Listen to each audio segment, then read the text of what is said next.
صار موجودة لدى الشعب الصحراوي، ليست لدى مالي وليست لدى بوركينا فاسو وليست لدى النيجر ولدى أي دولة أخرى في العالم. وجها لوجه، وفيه نسأل عن قرار مالي دعم مبادرة الحكم الذاتية المغربية في الصحراء الغربية. لماذا هذا التحول في الموقف المالي؟ وهل يأتيك حركة استفزازية ضد الجزائر بعد توتر العلاقات بين البلدين؟ ما تداعيات الموقف المالي على القضية الصحراوية؟ وهل ستنضم دول إفريقية أخرى لهذا الخط؟ وهل نحن أمام إعادة تشكيل تحالفات جديدة في منطقة الساحل؟ نناقش هذا الموضوع مع ضيفينا من إشبيلية البشير محمد الحسن، وهو باحث في الشؤون الإفريقية في جامعة إشبيلية. أهلا وسهلا بك.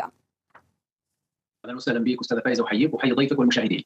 ومن الرباط الدكتور عبد الحق صنايبي، خبير في الشؤون الامنيه والاستراتيجيه. اهلا وسهلا بك ايضا. مرحبا فايزه، تحيه لك وللمشاهدين قناه فرنسا 24 ولضيفكم من اشبيليه. اهلا بكما. ابدا معك البشير محمد الحسن، لماذا هذا التحول في الموقف المالي؟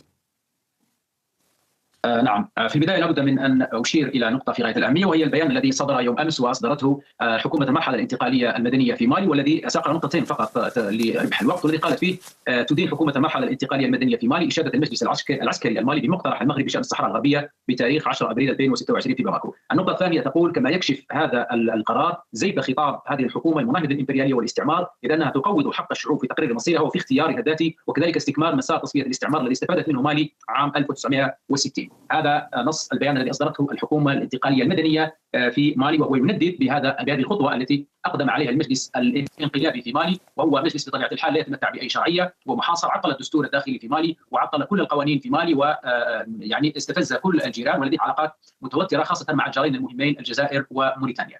بنقطة أخرى أيضا مهمة، أنه في هذا الظرف بالذات المجلس العسكري الانقلابي في مالي لا يسيطر سوى على 12% من مساحة مالي، والعاصمة نفسها باماكو محاصرة، والوقود لا يدخل نتيجة لمحاصرة تنظيم نصرة الإسلام والمسلمين الذي تأسس عام 2017، ولا يدخل حتى الوقود إلا باتفاقيات بين هذا التنظيم الجهادي وحكومة الانقلاب في مالي التي تستجدي من أجل أن يصل الوقود إلى مالي. النقطة الأخرى أيضا مهمة أستاذة فايزة لو سمحتي، هي أنه هذه المسألة سحب تجميل الاعتراف بالجمهورية الصحراوية ثم الإشادة بمقترح المغرب، هذه سياسة منذ 20 سنة والنظام المغربي يلجأ إليها، ليست حل ولم تنفع في أي شيء بعد أن عجز الاحتلال المغربي في الصحراء الغربية عن إبادة الشعب الصحراوي في حرب دامت 16 سنة من 75 إلى 1991. بعد ذلك دخلنا في مسار التسوية الأممي، لم تجد أي شيء، لأن السيادة باختصار موجودة لدى الشعب الصحراوي، ليست لدى مالي وليست لدى بوركينا فاسو وليست لدى النيجر ولدى أي دولة أخرى في العالم. السيادة موجودة لدى الشعب الصحراوي، وهذه منظمة سواء في لأنه برنامج تفاعلي. سنستمع إلى رأي الأستاذ عبد الحق صنايبي، تفضل.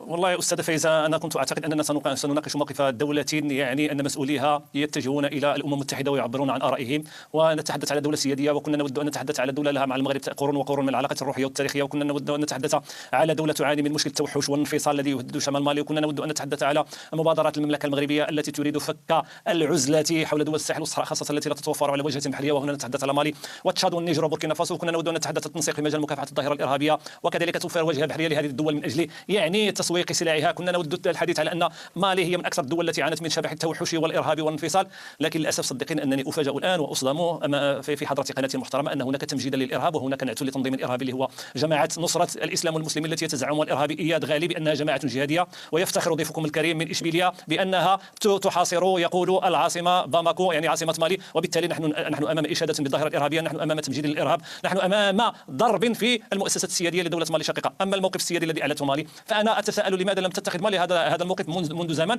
على اعتبار ان ازيد من 40 دوله في افريقيا لا تعترف بهذه الانفصال، وعلى اعتبار ان هناك سلسله في اسبوع هناك دول اما اعترفت بمغرب الصحراء او جددت الاعتراف ديالها. طيب استاذ عبد الحق صنايبي، للاشاره ان استاذ البشير محمد الحسن استاذ عبد الحق صنايبي هو لم يشد بالارهاب، وان كان كذلك لن نسمح له على قناتنا طبعا. تفضل استاذ محمد الحسن. هو يقول انك نصرة الاسلام والمسلمين التي يتزعمها اياد غالي جماعه تنظيم جهادي، هي تنظيم ارهابي. استاذ محمد الحسن، كيف ترد على عبد الحق صنايبي؟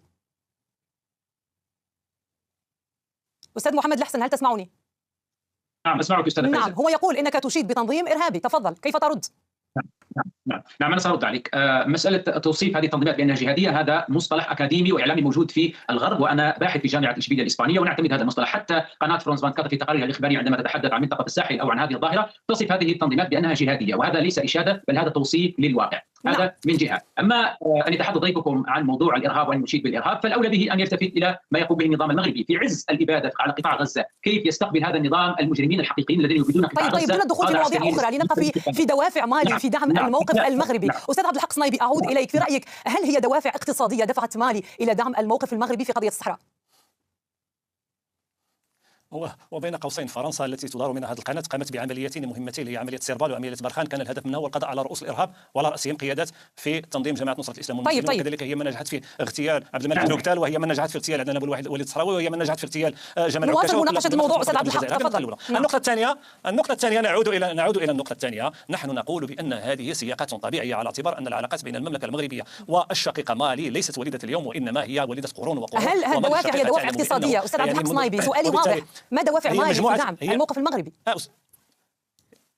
يا أستاذة فايزة، نعم. يا أستاذة فايزة، أستمع إليك، تفضل. هي مجموعة من الدوافع، هي دوافع اقتصادية بطبيعة الحال، وتحدثت بأن المغرب ساهم من خلال ميناء الدخلة الاستراتيجي على أساس تمكين 4 دول في دول الساحل والصحراء التي لا تمتلك واجهة بحرية من تصريف منتوجاتها عبر هذه البوابة، وكذلك أنه راهن حتى على تقوية البنية التحتية لهذه الدول الأربعة، كذلك أكد على هناك تنسيق أمني في مجال مواجهة الإرهاب ومجاهرة الدائرة الإرهابية بطبيعة الحال في مالي التي تعتبر حسب منتدى الدفاع الإفريقي بأنها عراق جديدة، كذلك هناك تنسيق عسكري ومجموعة من القيادات العسكرية في مالي يتم تدريبها هنا في المغرب، كذلك هناك تنسيق ديني والأئمة في مالي يتم تكوينهم في مؤسسة محمد السادس للأئمة الأفارقة، وبالتالي هناك رزنامة من الدوافع، بالإضافة إلى أنه سلسلة يعني من الدول الإفريقية التي تخلت عن الوهم وتخلت عن هذه الأطروحة الانفصالية، وخاصة بعد القرار المرجعي 27/97 والذي يشكل اعترافا أمميا من أعلى هيئة أممية بأنه لا وجود لحل إلا داخل أو تحت السيادة المغربية في الأقاليم الجنوبية للمملكة المغربية، وبالتالي أنا أعتبره قرارا عاديا جدا ويسير في مسار تغير العقيدة الدبلوماسية لمالي منذ 2020 حينما قطعت مع دعمي يعني هذه العقيدة ديال الانفصال، وخاصة أن مالي هي أول الدول وأكثر الدول يعني التي عانت من الإرهاب من الانفصال بطبيعة الحال. أستاذ محمد الحسن، هل ترى أن هذا القرار جاء لاستفزاز الجزائر؟ نعم، أتمنى أن تمنحيني بعض الوقت أستاذة فايزة من فضلك، لأني في السؤال الماضي لم أمنح الوقت الكافي. حقيقة السؤال الذي وجهته للضيف من المغرب سؤال في غاية الأهمية، ما الدوافع؟ وسأجيب على موضوع الجزائر. الدافع هو دافع اقتصادي بحت، هذا النظام في مالي ينهار، هو بحاجة إلى أي طرق نجاة من ناحية الشرعية، لا يملك أي شرعية، وإذا كان هناك شريك أو حليف يمكن أن يمنح له الشرعية لا يسأله عن الانتخابات على انتهاك الدستور، فهذا جيد بالنسبة له. لكن للأسف هذا النظام بما أنه ضعيف طلب يعني قليل جدا مقارنة ما تطلبه بعض الدول الأخرى، طلب 300 منحة فقط وإعفاء الماليين من التأشيرة، هذا المقابل الذي حصل عليه النظام المالي. هناك أمثلة أخرى حتى يفهم المشاهد طبيعة هذه الإشادات التي تقوم بها دول إفريقية أو في أمريكا اللاتينية بمقترح المغرب وليس المقترح الذي تقدمه الدولة الصحراوية. لماذا؟ في 2020 على سبيل المثال غينيا بيساو أعلنت أن ستفتح قنصلية في مدينة الداخل المحتلة جنوب الصحراء الغربية، مر الخبر كأنه انتصار في الإعلام المغربي واحتفل به النظام المغربي، لم يتحدث عن الحقيقة التي كشفتها الصحافة في غينيا بيساو، أن النظام المغربي مول بناء مقر وزارة الخارجية في غينيا بيساو بمبلغ 5 مليون دولار، هذا المبلغ كان يمكن أن يوجه للمستشفيات المغربية لضحايا الفيضانات، للفقر في المغرب حيث تلد النساء خارج المستشفيات لأنها ليست